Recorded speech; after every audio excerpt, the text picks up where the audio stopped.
Sumitra मावशींचे picture खरं तर बघत असताना मला जाणवलं की त्या प्रत्येक फ्रेममध्ये असणाऱ्या गोष्टीला एक मिनिंग आहे आणि जे मिनिंग मावशींनी खूप छान पद्धतीने टिपलंय. तुला असं इन्स्पायर केलेला सिनेमा कुठला होता? तू आर्टच्या डिरेक्शनमध्ये पण की ॲज अ आर्ट तू सिनेमा बघून तुला वाटलं की यार काय सेट बनवलं, आठवतोय कुठला?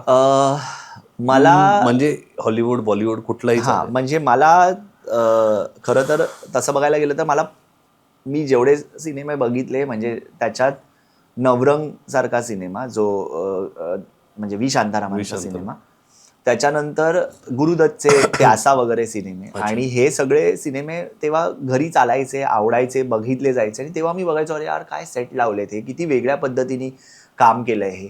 मग हळूहळू जेव्हा नितीन दादांचे फिल्म्स बघायला लागलो तेव्हा कळलं की हे 1942 असेल किंवा ह्या सगळ्या गोष्टी बघत असताना मला असं वाटलं की किती छान पद्धतीने तो काळ उभा केलाय किंवा किती छान पद्धतीने क्रिएटिव्हली पण गोष्टी उभ्या झालेल्या आहेत. मग आपण पण हे सगळं आणलं पाहिजे सिनेमामध्ये.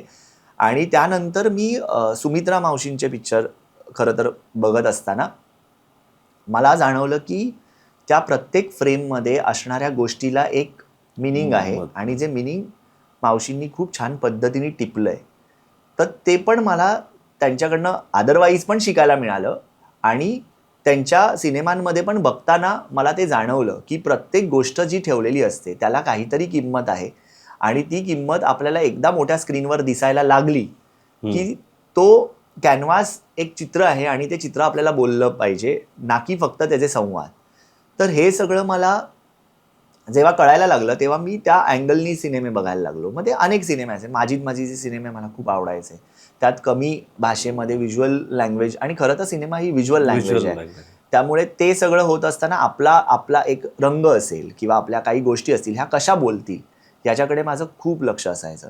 आणि मग ते सगळं हळूहळू अभ्यासातनं होत गेलं आणि मग ते पुढे घडत गेलं. पण ह्या सगळ्या लोकांनी मला खूप इन्स्पायर केलं. म्हणजे अगदी काही सिरियलचे पण सेट मला खूप आवडायचे. तर मला हे सगळं आवडायला लागलं, रादर मी त्याच्यामध्ये इंटरेस्टनी बघायला लागलो आणि ते जास्त अजून कळायला लागलं.